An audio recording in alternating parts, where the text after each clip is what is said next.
तर गाईज आता आम्ही मॉलच्या आतमध्ये आलोय. हे बघा, आम्ही आता शॉपिंग करतोय. सॉक्स घ्यायचं त्याला. मी सॉक्स नाही घेणार, मी तेवाला घेणार असं डायरेक्ट घालत. मग ते होतं तिकडे, कुठं होतं? गेलं ते. मोक्षी बाबू गुडी, मोक्षी बिझी आहे म्हणून बघत नाहीये.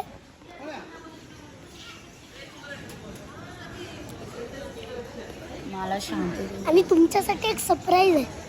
खाली तो लाल कलरचा बटन आहे ना, त्या क्लिक केला तो ग्रे होऊन जातो. खरं टेक्नो गेमरचं बाई कॉपी केलं मी. माझी मम्मा, माझ्या